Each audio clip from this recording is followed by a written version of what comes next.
भारतीय किसान सभा यांच्या वतीने ते मित्र माजी आमदार जे.पी. गावित यांच्या नेतृत्वाखाली एक मोठा मोर्चा, म्हणजे खरंच मोठा मोर्चा, हजारोच्या संख्येमध्ये सगळ्या आमच्या माता भगिनी बंधू सगळ्या वयोगटातले आहेत. हे मुंबईकडे निघालेले आहेत. शेतकऱ्यांच्या काही मागण्या आहेत. खरं म्हणजे प्रत्येक वेळेला त्यांच्या मोर्चाला मी सामोरं जातो आणि गेल्या वेळी अनेक प्रश्न मार्गी लागलेत. प्रत्येक वेळेला ज्या वेळेला त्यांनी आंदोलन केलं त्यावेळेला प्रश्न मार्गी लागत असतात. पण त्यांचं पुन्हा म्हणणं आहे की आमचं एक दोन प्रश्न महत्त्वाचे आहेत. काही शाळेच्या बाबतीत आहे, की माझ्या इरिगेशन खात्याच्या बाबतीमध्ये आहे, हे महसूल खात्याचे आहेत, वन विभागाचे आहेत. पण बाकी प्रश्न छोटे छोटे आहेत, ते लगेच सुटण्यासारखे आम्हाला तरी सुटले असते. पण जमीन पट्ट्याच्या बाबतीमध्ये त्यांचा महत्त्वाचा प्रश्न आहे आणि तो सोडवण्याच्या दृष्टीने त्यांनी सांगितलं की मला मुंबईला यावंच लागेल. पण एवढ्या मोठ्या हजारोच्या संख्येमध्ये सगळे निघालेले आहेत. माननीय मुख्यमंत्री महोदयांनी मला कालच सांगितलं की आपण जाऊन गावित साहेबांना भेटावं, त्यांच्याशी चर्चा करावी. माझा आजचा संपर्क आहेच 3-4 दिवसापासून आणि म्हणून मी या ठिकाणी आलेलो आहे. कारण इतक्या लांब चालत जाणं आणि खरं म्हणजे आज 26 जानेवारीचा दिवस, प्रजासत्ताक दिन, आणि या दिवसामध्ये सगळ्या शेतकऱ्यांनी, अतिशय गरीब वर्गातले सगळे आहेत, मजूर आहेत, त्यांनी इतकं लांब चालत यावं ही अजिबात अपेक्षा नाही आहे. त्यात आम्हाला कुठलाही आनंद नाही आहे. मुख्यमंत्री महोदय अतिशय संवेदनशील आहे, त्याची आपल्याला कल्पना आहे. आणि म्हणून त्यांनी सांगितलं की मोर्चा जिथे तिथे थांबवा, काय मागण्या आहेत. म्हणून आज दुपारी गावित साहेब होते, कॉम्रेड अशोकराव सुद्धा होते, ढवळे साहेब, आम्ही अधिकाऱ्यांची त्या ठिकाणी चर्चा केली. मग या ठिकाणी सगळे रेव्हेन्यू कमिशनर होते, कलेक्टर होते, सगळेच अधिकारी त्या ठिकाणी होते. आम्ही सविस्तर चर्चा केली. काही प्रश्न सुटलेत, काही प्रश्न सुटण्यासाठी वरिष्ठ अधिकाऱ्यांची गरज आहे आणि मंत्र्यांची गरज आहे त्या खात्याच्या. आणि म्हणून उद्या महसूल खात्याचे मंत्री असतील, वन खात्याचे असतील, इरिगेशनचे असतील, शालेय शिक्षण विभागाचे असतील, असे 5-6 विभाग आहेत की त्याच्या संदर्भात त्यांचे प्रश्न आहेत. आम्ही त्या ठिकाणी मंत्री महोदय, ते प्रधान सचिव यांची त्या ठिकाणी बैठक घेऊ आणि त्यातून मला वाटतं निश्चित अपेक्षा आहे की त्यातून प्रश्न सुटतील. गरज भासली तर माननीय मुख्यमंत्री महोदयांकडे सुद्धा आम्ही त्या ठिकाणी जाऊ आणि मला वाटतं की हा प्रश्न सुटेल. मोर्चा एवढ्या लांब घेऊन येणं, इतक्या सगळ्या वयस्कर महिलासुद्धा आमच्या आया त्या ठिकाणी आहेत, पुरुष वयस्कर त्या ठिकाणी आहेत.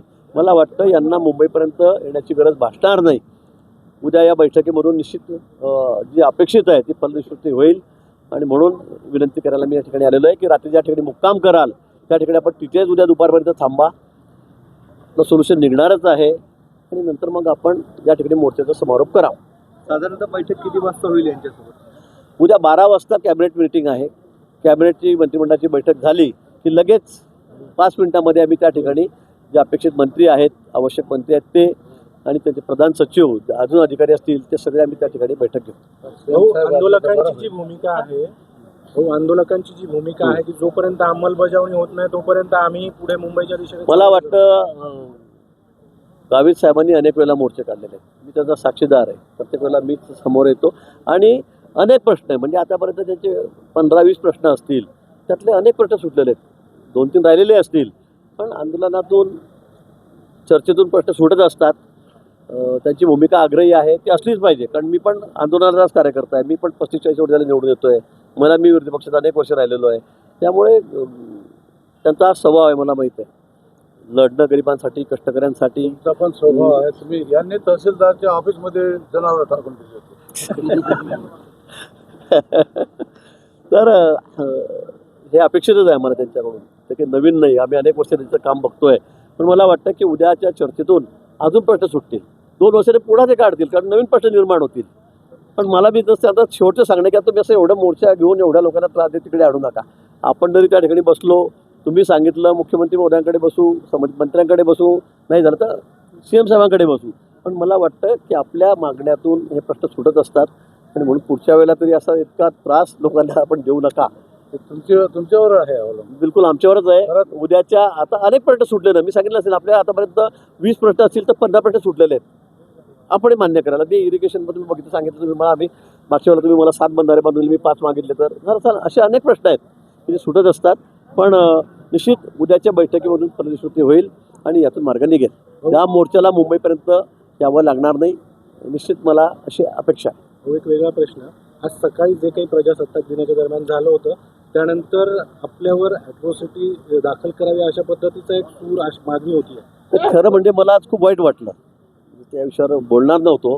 पण मला सांगा, तुम्हीच दरवर्षी मला दाखवतात. म्हणजे बाबासाहेब आंबेडकर भारतरत्न यांच्या जयंतीमध्ये मी जेवढा पुढाकार घेतो तेवढं मी, म्हणजे मला कोणाला कमी दाखवायचं नाही, पण महाराष्ट्रामध्ये मी सांगेल नेते येतात, हार घालतात, चाले जातात, करतात, हे कामच आमचं आहे.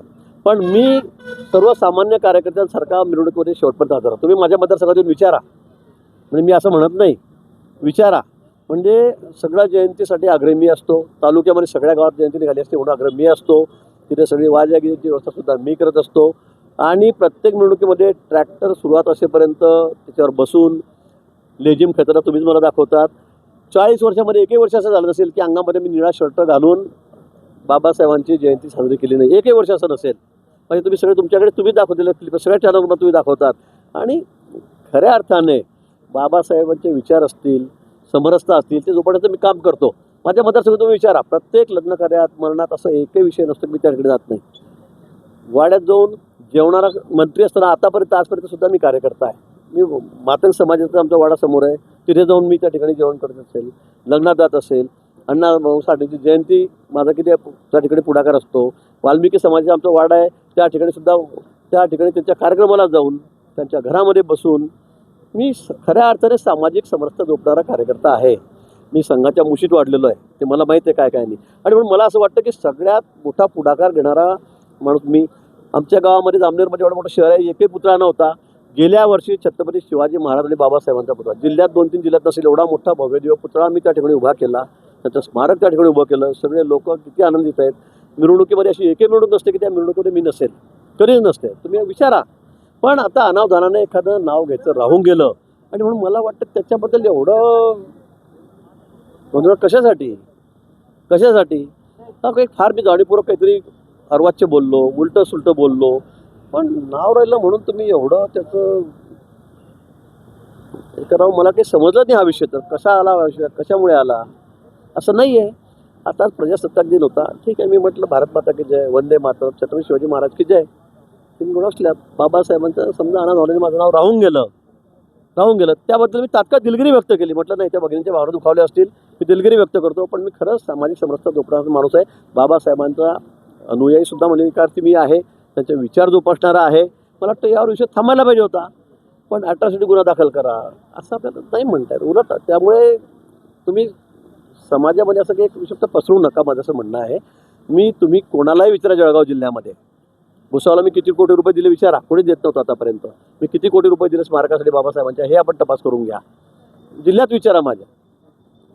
ज्या गोष्टीचा लवलेस सुद्धा आमच्या मनामध्ये येऊ शकत नाही. मला याचं वाईट वाटतंय, त्या गोष्टीचं वाईट वाटतंय की माझ्या एवढा सगळ्या या गोष्टी जोपासणारा माणूस मी, म्हणजे पुरं सांगेल कोणाला कमी लेखत नाही, पण महाराष्ट्रामध्ये नसेल. असं असताना माझ्यावर अशा पद्धतीने बोलावं त्याचं मला वाईट वाटतं. ठीक.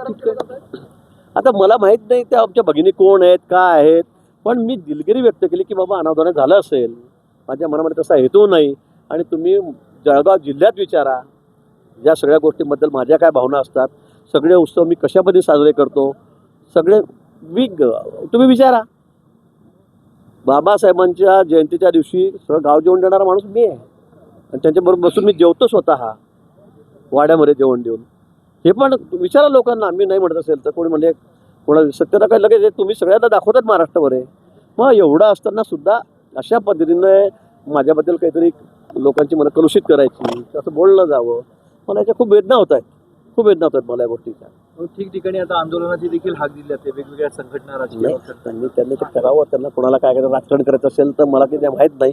पण तुम्हीच माझ्या 40 वर्षापासून बाबासाहेब आंबेडकरांच्या जयंतीमधल्या भारतरत्न आहेत, आमच्यासाठी ते आदरणीय आहेत, पूजनीय आहेत.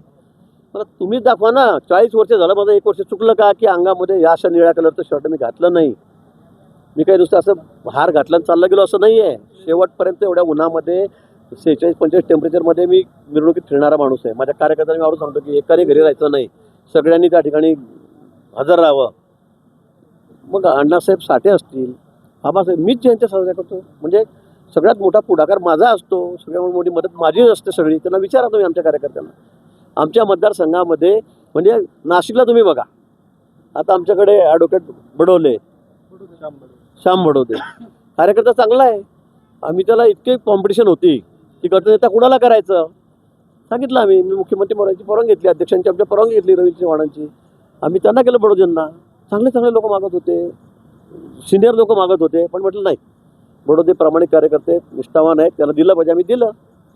जळगावमध्ये सुद्धा तुम्ही विचारा, सगळे नगरसेवक या कॅटेगरीमधले आमचेच निवडून येतात. जांभेरला तर मला आठवत नाही 45 वर्षावर दुसरा कोणी माणूस निवडून आला BJP शिवाय. सगळे कमळावर निवडून येतात, जिल्हा परिषदला येतात, पंचायत समितीला येतात, नगरपालिकेमध्ये सगळे 100% आमचे निवडून येतात. मग हा विषय कसा काय येऊ शकतो? मला वाटतं उगाच लोकांच्या मनामध्ये काही दुसरा संशय असा आपण करू नका.